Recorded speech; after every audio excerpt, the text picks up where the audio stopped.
Podcast do Jorge, tenho o prazer de entrevistar treinador do Grêmio Prudente, que foi muito bem em 23, e a gente ainda está em 23, mas a cabeça já é em 2024, né, Ademir? Seja bem-vindo.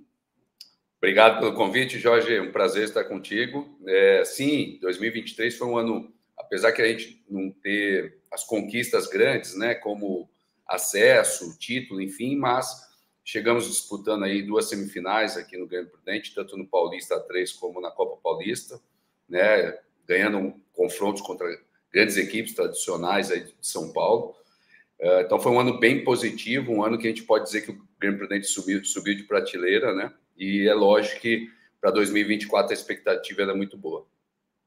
Existe uma cobrança do clube e da torcida para esse 2024, pelo até que o clube produziu em 23? Eu não digo uma cobrança, porque aqui, Jorge, Presidente Prudente é uma cidade que vive futebol, tem uma história no futebol muito bacana, assim, né? Tinha o Corinthians aqui, a Prudentina, são times tradicionais no interior de São Paulo que acabaram. E aí, mais recente, né, o Grêmio Barueri, que veio para Prudente em 2010, naquela ocasião, Série A do Brasileiro e Primeira do Paulista, né? Mas aquele Grêmio Prudente, que era o Barueri, ele acabou, é um outro CNPJ, uma outra empresa. Em 2012, 13, se eu não me engano, né? Volta o futebol aqui, já com o nome de Grêmio Prudente, mas muito atrelado à prefeitura aqui local. E esse projeto acaba, se eu não me engano, em 2017, enfim. Então, a cidade ficou carente de futebol de alto nível por um bom período, sabe? E aí, em 2020, renasce esse Grêmio Prudente, né, com essa nova diretoria, com um projeto muito bacana, bem consistente. Não é SAF no estatuto, mas ela funciona como uma SAF e tem uma tendência a virar. São 3 pessoas que tocam o clube, 3 grandes empresários com visão muito boa. E o clube, desde então, 2020 para cá, né, já disputou aí 5 semifinais, né? Então, no primeiro ano, 2020, na Bezinha, semifinal. Segundo ano, semifinal. Aí, no terceiro, consegue o acesso com o título. No quarto ano, que foi esse ano que eu participei, eu volto, né? Eu participei aqui em 2020, volto agora em 2023. No Paulista, tendo a semifinal, batendo na trave o acesso na 3, e na Copa Paulista também na semifinal. Então, é um clube que está crescendo, né? Está subindo de prateleira. Então, dentro da sua pergunta, desculpa ter saído um pouco, Jorge, não tem uma cultura de cobrança, assim como é a torcida do Corinthians, do Palmeiras, enfim, não tem. Isso está começando a ter, e a gente percebe aí o crescimento do clube, né? Conforme o clube está crescendo, isso tende a aumentar. Mas, assim, na maioria, é um acolhedor, é uma torcida muito positiva, ela é presente, é lógico, não é como os grandes centros, mas nós temos uma média aqui de 2, 3 mil torcedores por jogo, que para 3 é muito bom, Sim. Né? A final da Bezinha no passado, eu não estava, mas bateu 14 mil pessoas, então é um processo, né? Então, eu não digo uma cobrança, mas tem uma expectativa, assim, muito maior pelo ano que nós fizemos, né? Então, até porque o clube está contratando bons jogadores, manteve a maioria do elenco, então é natural ter uma expectativa maior para 2024.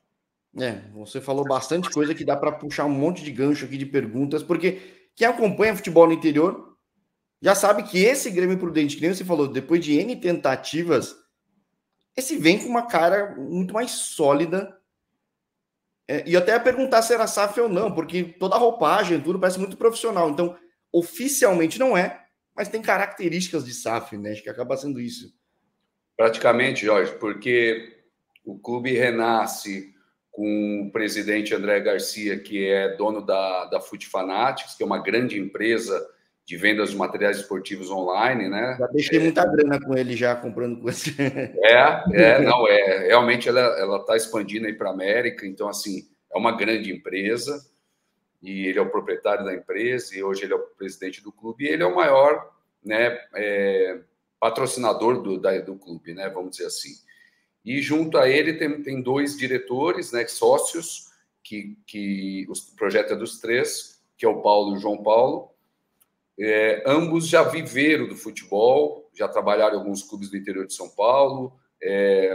Então, eles entendem da matéria-prima, então foi uma junção muito positiva.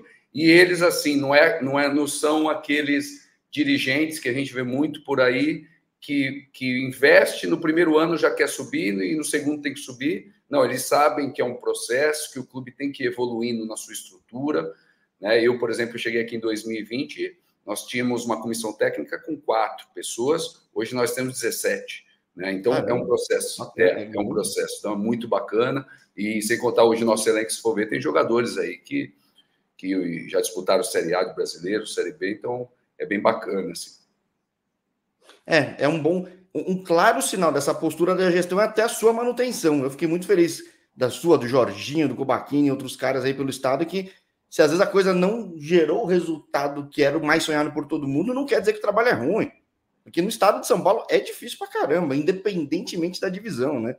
Então, acho que Exato, disso é muito importante. Exato, eu vou fazer um ano aqui no clube, né? E é o que você falou, não atingir os grandes objetivos, né? Tu sempre espera, e é um grande investimento, né, para a divisão, né? Porque não tem receita, né? Na verdade, é uma fase do clube que ele só investe. É muito difícil ter retorno financeiro. Teve a venda já de alguns jogadores que acabam empatando, equilibrando um pouco as contas, mas no geral é mais investimento, é o processo mais para frente ter esse retorno, né? E quando você não tem essas conquistas, isso atrapalha, né? Em questão de patrocinadores, em questão de maior público nos estádios, venda de camisa, enfim. Então, é natural na cultura brasileira as demissões do treinador, né? E eles estão me mantendo aí para a 3ª competição seguida. Então, isso é muito bacana. E, poxa, é que vocês tiveram uma pedra no sapato aí, que foi uma outra SAF, curiosamente calçadista, mas que botou muita grana e foi muito competente no que fez, né? Acho que acabou sendo isso, porque o fator sorte também imperou, porque, poxa, na Copa Paulista vocês eliminam o melhor time do campeonato com 2 jogos muito competentes, mas acabou caindo justo no jogo que daria uma vaga, né? Depois de passar das férias, o que já dá para falar de 2023? Porque deve ter deixado aquele gostinho de... Exato, Jorge. Acaba ficando, né? A gente sabe que o futebol, ele, assim, principalmente no meu cargo, né? A gente não pode ser hipócrita aí, né? O treinador, ele vive de títulos, ele vive de acessos, de conquistas, não tem jeito. É um processo natural, né? Todos os grandes treinadores, para chegar lá, eles tiveram conquistas. E aí a gente, lógico, com aquele gostinho, né? Bate na trave 2 vezes, e fazendo boas partidas, com chance de vencer o jogo. E realmente o São José foi uma pedra no sapato aí para nós. Eu posso falar dos 2 jogos, né? Tanto na semifinal do Paulista como na semifinal da Copa Paulista. Eu acho que o fator chave foi decidir fora nos 2, né? O São José ter uma campanha melhor que a nossa e ter esse privilégio, essa vantagem de decidir em casa. E jogar lá no Martins Pereira é muito difícil. A torcida abraçou o projeto, abraçou o São José novamente. Os 2 jogos que nós fizemos lá tinha capacidade máxima, que é 12 mil pessoas. E lá é uma arena, né? É muito próximo, assim, uma atmosfera muito favorável a eles. O campo é muito favorável a eles, né? É uma grama diferente da nossa aqui. E aqui nós não conseguimos vencer os jogos aqui, né? Foram empates, tanto na Copa Paulista como no Paulista, na 3. O primeiro jogo nós empatamos e aí fomos para lá tendo que vencer, né? Então, e aí você acaba se jogando e o São José é muito bom no contra-ataque. O Ricardo, que é um treinador que está lá, trabalha muito as suas equipes nessa fase do jogo, né? Então acabou não dando certo aí. Foi justamente o inverso do que aconteceu contra a Portuguesa, né? Você conseguiu garantir Exatamente. E jogou a pressão neles, né? Exatamente, Jorge. A gente sabia que contra a Portuguesa a gente ia ser muito difícil lá no Canindé, né? A Portuguesa é muito forte lá no Canindé. E a gente sabia que tinha que ganhar o jogo aqui. Ganhamos e fomos para lá com essa vantagem. A gente toma o gol bem no início. E aí a gente ainda tinha a vantagem de ir para o empate, para os pênaltis, desculpa. E a gente sabia que ir para os pênaltis contra a Portuguesa era uma certa vantagem, né? Ainda mais na casa deles, a pressão maior seria para eles, né? A gente sabe que a torcida portuguesa é uma torcida bem exigente. Então, e eles fazem o gol e mas até então está empatado, né? A gente está indo para os pênaltis, então a gente teve um certo equilíbrio para poder buscar o resultado e ainda buscamos durante o jogo, viramos o jogo e tomamos um gol no final, acabou 2-2. E contra o São José, um fator determinante aqui na Copa Paulista, a gente também estava com essa ideia de que tinha que ganhar o jogo aqui, mas foi aquele dia fatídico que foi o maior calor do ano, né? Fez 43 graus aqui em Prudente. Que delícia, hein? Meu Deus. Foi nem o torcedor aguentou. Nem o torcedor aguentou, tanto que a gente teve um público bem baixo, muito por conta daquele calor. Foi um dia assim, tanto que foi o primeiro jogo da história que teve 4 paradas para hidratação, parava a cada 15 minutos. Então, até nisso a gente deu azar. Né? São coisas que acontecem. Coisas que acontecem. E agora, que teu rival também, que te eliminou, como eu falei, ele veio com um aporte financeiro grande, investiu muito nessa fase final.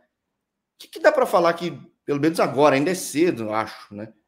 Mas que vocês estão querendo fazer para 2024 que eventualmente possa ser diferente, possa cobrir lacunas aí que 2023 possa ter apresentado? Perfeito. A gente entendeu, Jorge.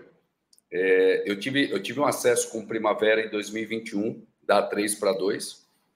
E ali eu tinha uma mescla muito interessante de jogadores jovens, que tem que ter nessa divisão, porque aqui no Brasil, né, se joga de quarta e domingo, com viagens, e nós aqui em Prudente, nós estamos muito longe, né, muito fora do centro, então a gente viaja bastante.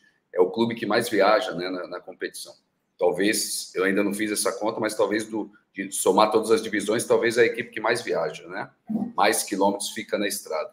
Porque os daqui jogam a Bezinha, eles já estão regionalmente, né? Então eles exatamente. Já na A3 em diante, já muda tudo, né? Por exemplo, você pega o jogo contra o São José, dá quase 700 quilômetros, né? É delícia, né? Conhecer o estado inteiro. É quase eu ir para o Rio de Janeiro e voltar ainda aí de São Paulo, né? Então, assim, é uma loucura, cara. E aí você tem 700 para ir, 700 para voltar, né? E a soma de tudo isso é muito cansativa, né?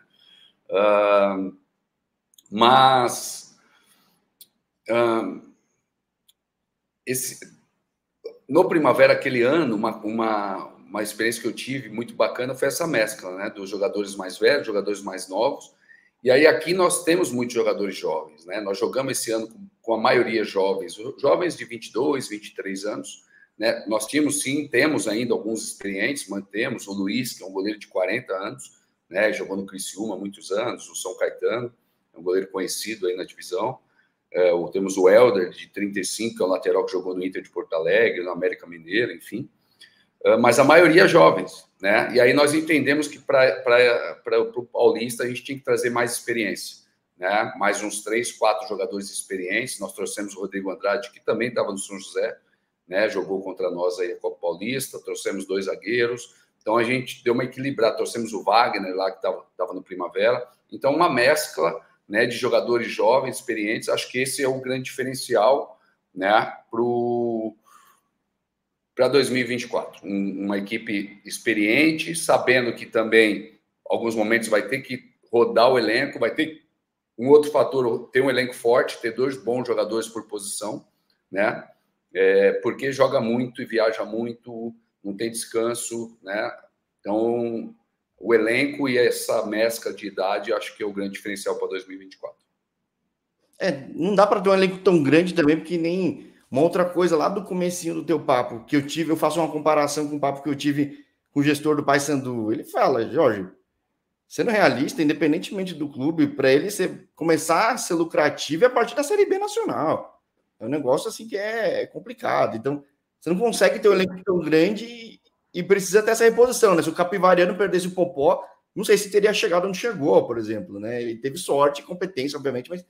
Sim. O Capivariano é um projeto até consistente, né? Já vem um tempo, assim, num processo de formação de atletas, tem uma organização muito boa, né? Então, eu acho que ele atingiu o seu ápice ali, né, bem naquele momento, né? Esses atletas chegando ali no seu ápice, assim, de formação, vamos dizer, né? Tanto que apareceu o Popó, entre outros, né? Mas se teve um processo bem organizado e eles desfrutaram aí dessa conquista. Um fator importante e que você falou em relação ao número de jogadores, né? Realmente não dá hoje você numa 3 você ter mais de 30 jogadores, né? O aporte financeiro é muito grande e também tem um outro fator que tem um número de limites de jogadores de inscrição, né? Então na Ah, no A3 Paulista tem? na verdade não sei na Bzinha, mas na A3, na A2 e na 1 são 26 atletas que você pode inscrever, né? Então Eita. não dá para Literalmente passar. é um para cobrir o outro mesmo. E é bom que isso é importante que você consegue. Mas, por exemplo, você pode inscrever à vontade jogadores que são formados no clube. Então, isso é legal. É uma forma de estimular a formação de atleta. Isso eu acho muito bacana da federação. Então, você vê aí muitos clubes, como exemplo, por exemplo, o Palmeiras, esse ano foi até campeão, mas começou o ano jogando praticamente com sub-20. Eu acredito que vai fazer isso de novo, né? Porque quando você tem jogadores ali de 6 meses, pelo menos 6 meses no clube, na base, ele pode jogar como livre. Então, além dos 26, você pode pôr jogadores da base. Então, é interessante. Pô, considerando que a base dele está ganhando tudo nos últimos anos, acho que faz sentido, né? Todo sentido, com certeza. Não, porra, fantástico. O Palmeiras tá respingando aí no profissional, né? Lógico que quando o profissional vai bem também fortalece a base e vice-versa, né? Então é um projeto bem consistente hoje, né? Não tem o que falar. E aí, aproveitando que estou falando de base, o Grêmio Prudente também, né? Jorge, aproveitando, é um clube que vem investindo muito nisso também, né? Hoje, além das escolinhas que são pagas, né? A escolinha, né? A escola de futebol que o garoto entra com 5 anos, aí, a partir daí, ele começa a ser selecionado para a categoria sub-11. Aí já não é, lógico que não é pago, aí já é competitivo. Então tem o sub-11, sub-13, sub-15, sub-17 e agora vai ter o sub-20. Então tem todas as categorias desde a escolinha, então é um projeto bem bacana, que eu acredito que o Grêmio Prudente aí no futuro pode colher bons frutos disso. Aí vamos falar um pouco de economia, porque você falou de quem investiu, e essa é uma região que, por mais que esteja bem longe da capital, ela é economicamente forte, tem seu público próprio, né, no extremo oeste do estado. E já falei com muitos jogadores, seja do Paraná, dessa região de São Paulo, que às vezes não tinha muita opção, ou seja, você virando realmente uma referência, vai captar muita gente, né? Exato, exato. Mato Muitos Grosso do Sul, jogadores por saem daqui da exemplo, região. Vai acabar virando uma referência, né? Nós estamos aqui bem na divisa, né? Então, assim, muito próximo de Londrina, muito próximo de Maringá, cidades fortes, né, do Paraná, e a região toda é muito rica. Aqui passa o Rio Paraná, né, bem próximo, então, beira de rios é igual praia, né? Sempre sai bons jogadores, então é uma tendência muito grande aí de realmente ter uma captação bem bacana. Recentemente, a base aqui, faz 2 semanas, fez uma avaliação aqui em 3 categorias, deu 800 crianças. Então, assim, fantástico, fantástico. Isso é muito bacana. Bastante. E até difícil de avaliar já, né? Com tanta gente, né? Porque Não realmente. entendi, Jorge, desculpa. Não, fica até difícil de avaliar já, porque já é um volume Muito grande. difícil de avaliar. Eu fui lá acompanhar, né? Fiz questão, eu acho bacana.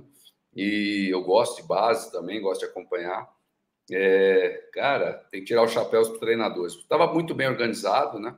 E então os treinadores tinham bastante treinadores de todas as categorias para ter mais olhos ali, porque é difícil avaliar. Como você falou, é muito difícil. Eles passaram o dia aqui avaliando, mas tiveram bons jogadores ali que saíram.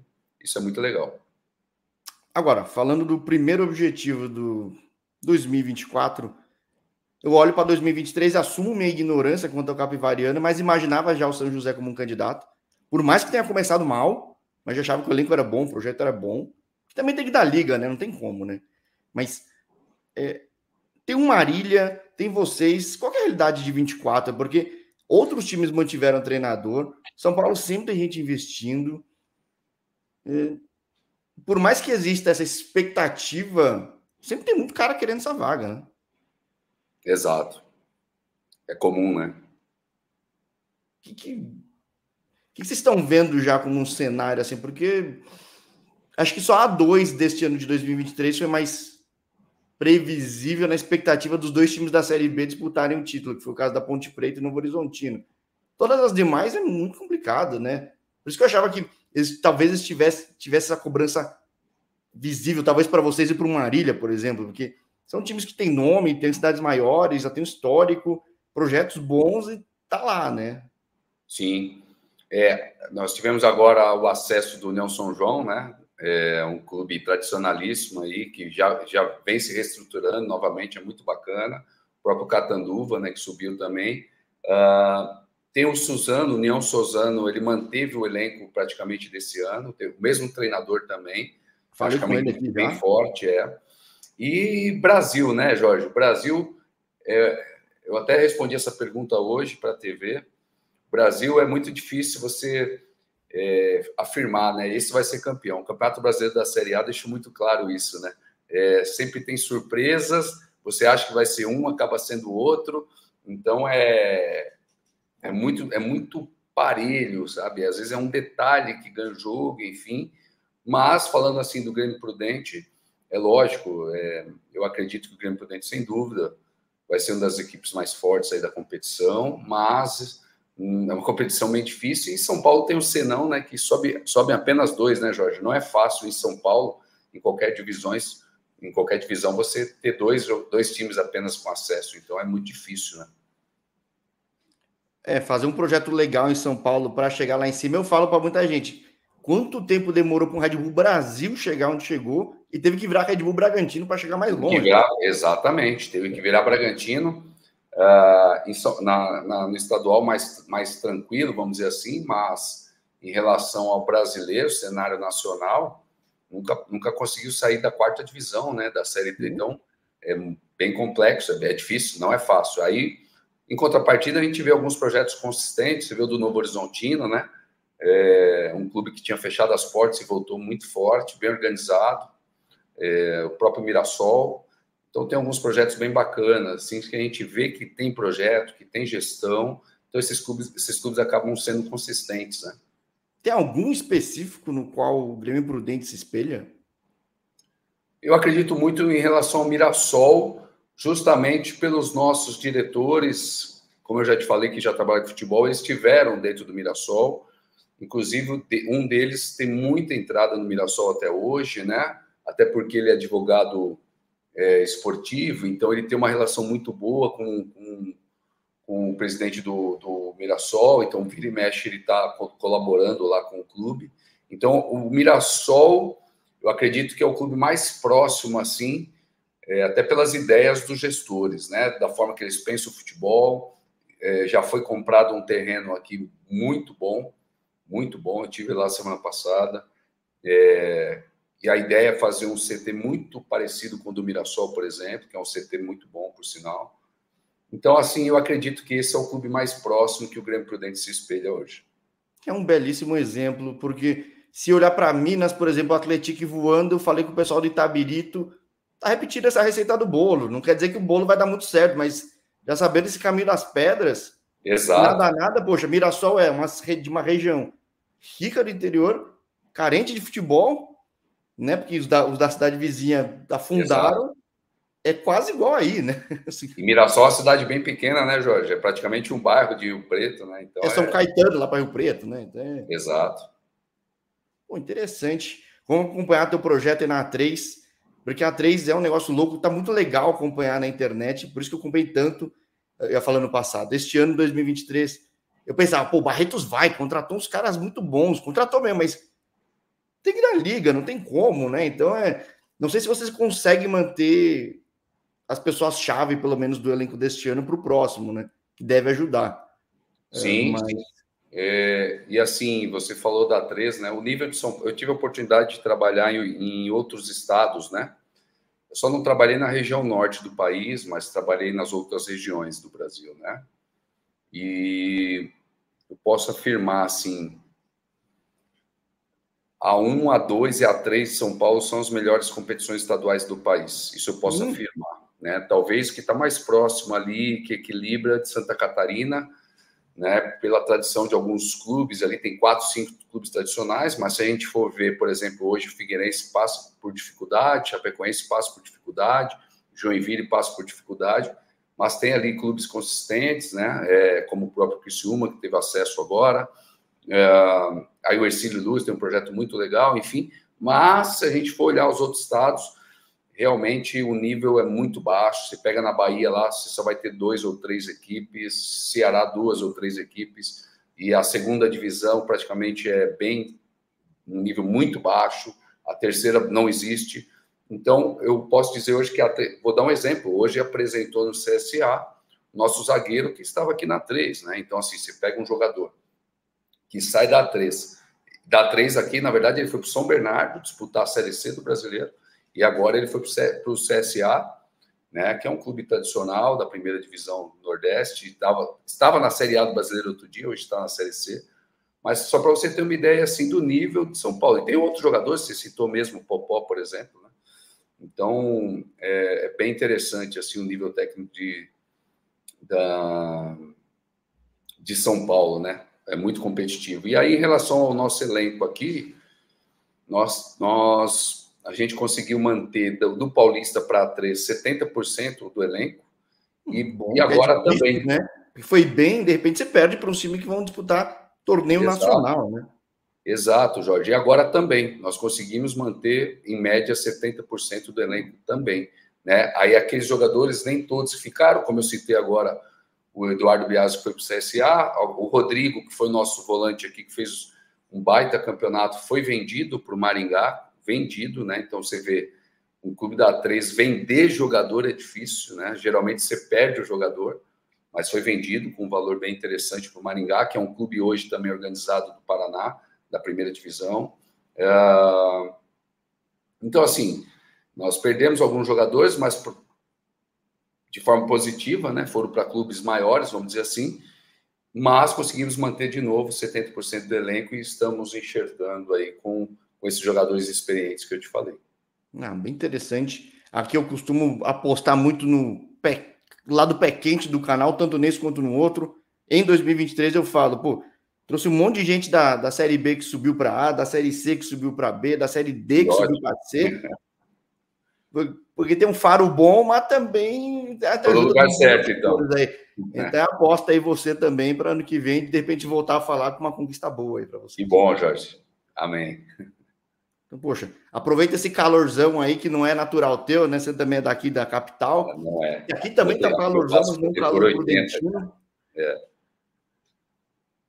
Aqui é muito quente, Jorge. Aqui é muito quente, cara. Sim, meu pai é da região aí, tá louco. Mas que, poxa, que seja uma preparação muito boa. O campeonato tá longe, mas também não tá tão longe assim. Então, que a montagem do elenco seja muito boa para vocês e muito sucesso no primeiro semestre, Ademir. Obrigado, Jorge. Obrigado. Foi um prazer falar contigo aqui. Muito bacana o bate-papo, né? Estou sempre à disposição. Sempre que você precisar e querer bater um papo com a gente, pode contar com a gente, com certeza.